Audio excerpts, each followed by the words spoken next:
யம்மியான banana chocolate ice cream தான் எப்படி பண்ணுறது இந்த வீடியோவில் பார்க்க போகிறோம். இந்த ஐஸ்கிரீம் செய்யறதுக்குமே ரொம்ப ஈஸி. அது மட்டும் இல்லாமல் நம்ம கடையில் வாங்கி சாப்பிட்ற ஐஸ்கிரீம் விட இதோட டேஸ்ட் சூப்பராக இருக்கும். இந்த சாக்லேட் ஐஸ்கிரீமை நான் வாழைப்பழம் யூஸ் பண்ணி தான் பண்ணியிருக்கேன். டோட்டலாகவே இந்த ஐஸ்கிரீம் பண்ணுறதுக்கு நமக்கு ஜஸ்ட் 5 இன்க்ரீடியன்ஸ் இருந்தாலே போதும். வீட்டில் நம்மளுக்கு ஈஸியாக கிடைக்கிற இன்க்ரீடியன்ஸ் வச்சு இது கூடவே ஐஸ்கிரீம் மிஷின், க்ரீம் எதுவுமே இல்லாமல் இந்த ஐஸ்கிரீம் எப்படி பண்ணுறதுன்னு பார்க்கலாமா? பாருங்கள், நம்மளோட சாக்லேட் ஐஸ்கிரீம் எவ்வளோ க்ரீமியாக பர்ஃபெக்ட் டெக்ஸ்சரில் இருக்குது அப்படின்னு. இப்போ வாங்க இந்த ஐஸ்கிரீம் எப்படி பண்ணுறதுன்னு பார்க்கலாம்.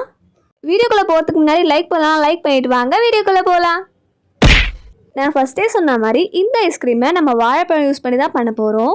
அதனால் நான் இன்றைக்கி 2 வாழைப்பழம் எடுத்திருக்கேன். இந்த மாதிரி மீடியம் சைஸ் வாழைப்பழம் 2 எடுத்துக்கோங்க. இந்த வாழைப்பழத்தை நான் ஆல்ரெடி பார்த்தீங்கன்னா ஃப்ரிட்ஜில் வச்சு 2 hours பார்த்தீங்கன்னா ஃப்ரீஸ் பண்ணி எடுத்துக்கிட்டேன். நீங்களும் இதே மாதிரியே ஃப்ரீஸ் பண்ணி எடுத்துக்கலாம். இல்லை அப்படின்னா தோல் எல்லாமே எடுத்துகிட்டு குட்டி குட்டி பீஸாக பார்த்தீங்கன்னா கட் பண்ணிவிட்டு அதுக்கப்புறமா ஃப்ரீஸ் பண்ணி எடுத்துக்கலாம்.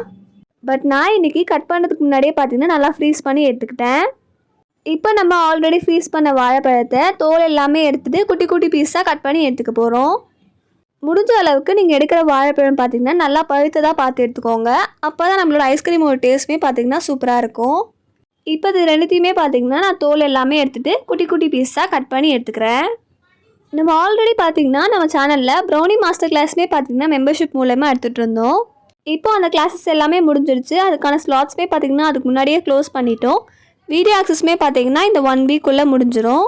நிறைய பேர் பார்த்தீங்கன்னா அந்த கிளாஸ் மிஸ் பண்ணிட்டோம், எப்படி ஜாயின் பண்ணுறது, நெக்ஸ்ட் பேட்ச் எப்போ போடுவீங்கன்னு கேட்டுகிட்டே இருந்தீங்க. இந்த மே மந்த்க்கான ப்ரௌனி கிளாஸுமே பார்த்தீங்கன்னா நம்ம போட்டாச்சு. நீங்களுமே ஜாயின் பண்ணணும்னு நினச்சிங்கன்னா டிஸ்கிரிப்ஷனில் டீட்டெயில்ஸ் கொடுத்துருக்கேன், கண்டிப்பாக செக் பண்ணி பாருங்கள். இந்த கிளாஸ்க்கான டீட்டெயில்ஸ் எல்லாமே நான் டீட்டெயிலாக ஒரு லாங் வீடியோவாக அப்லோட் பண்ணியிருக்கேன். அந்த வீடியோவுமே டிஸ்கிரிப்ஷனில் டேக் பண்ணுறேன், கண்டிப்பாக செக் பண்ணி பாருங்கள். இந்த கிளாஸ் பார்த்தீங்கன்னா உங்களுக்கு பேக்கிங் பற்றி எந்த நாலேஜுமே இல்லைனாலும் பரவாயில்ல. நீங்கள் இது வரைக்கும் பேக் பண்ணதே இல்லைனா கூட உங்களாலையுமே பார்த்தீங்கன்னா ப்ரௌனி பிஸ்னஸ் ஸ்டார்ட் பண்ண முடியும். ஸோ கண்டிப்பாக டிஸ்கிரிப்ஷன்லேயும் பின் கமெண்ட்டையும் செக் பண்ணி பாருங்கள். இப்போ நம்ம வாழைப்பழத்தை எல்லாத்தையுமே பார்த்தீங்கன்னா குட்டி குட்டி பீஸாக கட் பண்ணியாச்சு. இப்போ இதை நம்ம மிக்ஸி ஜாரில் ஆட் பண்ணிக்கலாம்.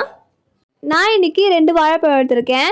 நீங்கள் ஒரு வேளை கொஞ்சம் அதிகமான குவான்டிட்டியில் செய்யணும்னு நினச்சிங்கன்னா இன்னும் 2 கூட எக்ஸ்ட்ராவாக எடுத்து செஞ்சு பாருங்கள்.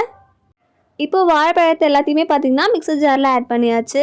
இதுக்கப்புறமா இது கூட நான் 2 டேபிள் ஸ்பூன் அளவுக்கு சுகர் ஆட் பண்ணியிருக்கேன். சுகரை நீங்கள் பவுடர் பண்ணணும்னு தேவையில்லை. நார்மலாக டீ காஃபிக்கெலாம் யூஸ் பண்ணுற கேஸ்டர் சுகர் தான் நான் ஆட் பண்ணியிருக்கேன். இதுக்கப்புறமா இது கூடவே நான் கொக்கோ பவுடருமே ஆட் பண்ணிக்கிறேன். கொக்கோ பவுடர் ஆட் பண்ணதுக்கப்புறமா இது கூடவே நான் நட்ஸ் ஆட் பண்ணியிருக்கேன். நான் இன்றைக்கி பாதாம் அண்ட் கேஷ்யூஸ் தான் பார்த்திங்கன்னா ஆட் பண்ணியிருக்கேன். உங்களுக்கு எந்த நட்ஸ் பிடிச்சிருக்கோ அந்த நட்ஸுமே நீங்கள் ஆட் பண்ணிக்கலாம்.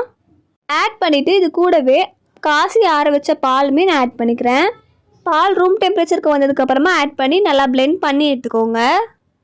நம்ம ஆட் பண்ண எல்லா இன்க்ரீடியன்ஸுமே நல்லா மிக்ஸ் ஆகி இந்த மாதிரி ஸ்மூத்தான கன்சிஸ்டன்சிக்கு கிடைக்கிற வரைக்கும் நல்லா பிளெண்ட் பண்ணி எடுத்துக்கோங்க. இப்போ நம்ம நல்லா பிளெண்ட் பண்ணி எடுத்தாச்சு.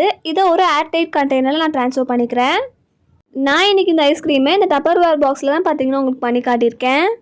உங்கள்கிட்ட இந்த மாதிரி பாக்ஸ் இருந்தால் நீங்களுமே இதிலே பண்ணி பாருங்கள். இல்லை அப்படின்னா நார்மலாக நம்ம ஸ்டீல் டிஃபன் பாக்ஸ்லாம் யூஸ் பண்ணுவோம் இல்லையா, அதுலேயுமே ட்ரை பண்ணி பார்க்கலாம். இப்போ நம்ம ஆல்ரெடி பிளெண்ட் பண்ணி வச்சுருந்த எல்லா இன்க்ரீடியன்ஸுமே பார்த்தீங்கன்னா இந்த மாதிரி நான் அந்த பாக்ஸில் ட்ரான்ஸ்ஃபர் பண்ணிக்கிறேன். இப்போ ட்ரான்ஸ்ஃபர் பண்ணதுக்கப்புறமா இந்த மாதிரி மூடி போட்டு ஏர் டைட்டாக க்ளோஸ் பண்ணிவிட்டு ஒரு 4 hours வரைக்கும் ஃப்ரீஸ் பண்ணி எடுத்துக்கலாம். 3 to 4 hours நல்லா ஃப்ரீஸ் பண்ணி எடுத்துக்கோங்க. நீங்கள் எப்போ ஐஸ்கிரீம் பண்ணாலுமே இந்த ட்ரிக் ஃபாலோ பண்ணுங்கள். முடிஞ்ச அளவுக்கு இந்த மாதிரி ஐஸ்கிரீம் எல்லாமே பண்ணும்போது ஃப்ரீசரில் ஃப்ரீஸ் பண்ணி எடுங்க. நார்மலாக ஃப்ரிட்ஜில் வச்சு ஃப்ரீஸ் பண்ணாமல் ஃப்ரீசரில் வைக்கும் போது சீக்கிரமாகவே நல்லா ஃப்ரீஸ் ஆகி கிடைக்கும். இப்போ பாருங்கள், நம்மளோட ஐஸ்கிரீம் நல்லா ஃப்ரீஸ் ஆகி கிடச்சிடுச்சு. இப்போ இதை நம்ம திரும்பவும் பார்த்தீங்கன்னா ஸ்கூப் பண்ணி பிளெண்ட் பண்ணி எடுக்க போகிறோம். நான் இப்போ டீஸ்பூன் யூஸ் பண்ணி இந்த மாதிரி எடுத்து காட்டுறேன் பாருங்கள், எவ்வளோ க்ரீமியாக ஸ்மூத்தாக இருக்குது அப்படின்னு. நீங்கள் இப்படியுமே இந்த ஐஸ்கிரீம் சாப்பிட்லாம். நம்மளுக்கு அந்த கடையில் கிடைக்கிற மாதிரி ஐஸ்கிரீம் வேணுன்றதுனால நம்ம திரும்பவும் பார்த்திங்கன்னா இதை நல்லா பிளெண்ட் பண்ணிவிட்டு அதுக்கப்புறமா பார்த்திங்கன்னா சர்வ் பண்ண போகிறோம். இந்த மாதிரி நம்ம திரும்பவும் பிளெண்ட் பண்ணிவிட்டு அதுக்கப்புறமா பார்த்திங்கன்னா ஃப்ரீஸ் பண்ணிவிட்டு நம்மளுக்கு சாப்பிடும்போது நம்மளுக்கு கடையிலலாம் கிடைக்கிற மாதிரியே அந்த ஸ்மூத் டெக்ஸ்சர் கிடைக்கும். இப்போது இதை நான் திரும்பவும் பிளெண்ட் பண்ணி எடுத்துக்கிறேன். பாருங்கள், நல்லா பிளெண்ட் பண்ணி எடுத்தாச்சு. நம்ம செகண்ட் டைம் பிளெண்ட் பண்ணி எடுக்கும் போது இன்னுமே நல்லா ஸ்மூத்தாகி கிடைக்கும். நான் ஸ்பூன்லேயுமே எடுத்து காட்டுறேன் பாருங்கள், எவ்வளோ க்ரீமியாக நம்மளுக்கு பிளெண்ட் ஆகி கிடச்சிருக்கு. நம்மளுக்கு ஐஸ்கிரீம் மிஷின் இதெல்லாம் கூட தேவைப்படாது. நம்ம வீட்டில் இருக்க மிக்ஸி யூஸ் பண்ணியே இந்த மாதிரி ஐஸ்கிரீம் பண்ணிக்கலாம். நிறைய மதர்ஸ் பார்த்தீங்கன்னா அவங்க கிட்ஸ்க்கு ஐஸ்கிரீம் பிடிக்கும், பட் கடையில் வாங்கி கொடுக்கறதுக்கு அவங்களுக்கு கில்ட்டியாக இருக்கும். அதில் கலர்ஸ் ஃப்ளேவர்ஸ் எல்லாமே ஆட் பண்ணுவாங்க அப்படின்னு சொல்லிட்டு யோசிப்பீங்க.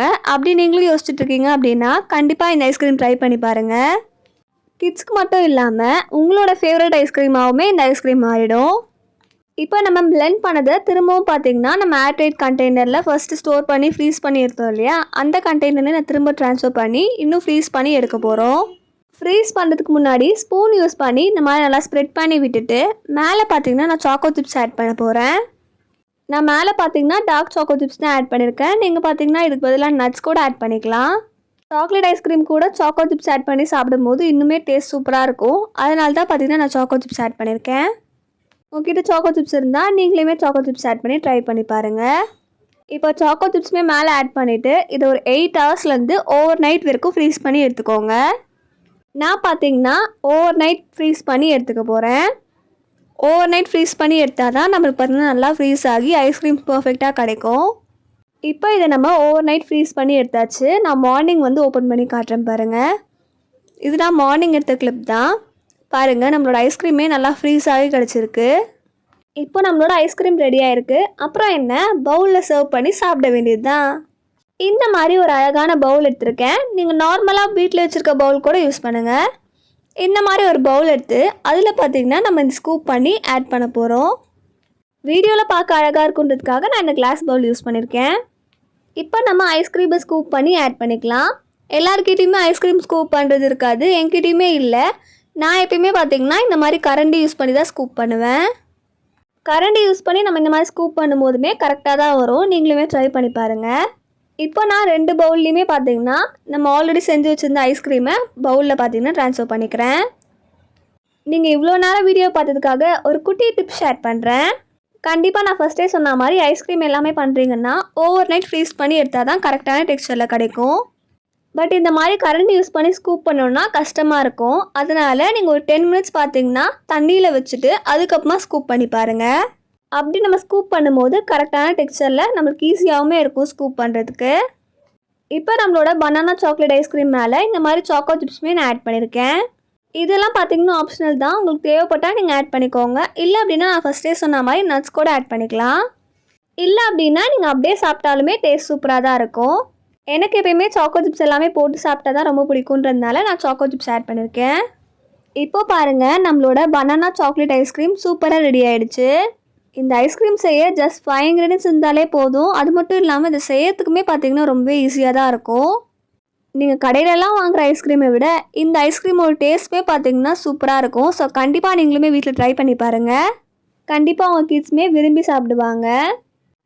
தான் இன்றைக்கான வீடியோவில் இந்த ரெசிபி தான் ஷேர் பண்ணணும்னு நினச்சேன். கண்டிப்பாக இந்த ஐஸ்கிரீம் ரெசிபி உங்களுக்கு ரொம்ப யூஸ்ஃபுல்லாக இருக்கும்னு நினைக்கிறேன். இந்த மாதிரி இன்னும் நிறைய ரெசிபிஸ் ஐஸ்கிரீமில் போடலாமா அப்படின்றத கண்டிப்பாக கமெண்ட்டில் சொல்லுங்கள். நீங்களுமே நம்ம ப்ரௌனி கிளாஸில் ஜாயின் பண்ணணும்னு நினச்சிங்கன்னா 15th மேக்குள்ளே ஜாயின் பண்ணிக்கோங்க. ஏன்னா 17th மேலேருந்து நம்ம கிளாஸ் ஸ்டார்ட் பண்ணிவிடுவோம். அதுக்கப்புறமா சீட்ஸுமே பார்த்திங்கன்னா க்ளோஸ் பண்ணிவிடுவேன். ஸோ கண்டிப்பாக தேவைப்பட்டால் ஜாயின் பண்ணிக்கோங்க. நெக்ஸ்ட் வீடியோவில் பார்க்கலாம். டாடா, பாய் பாய்.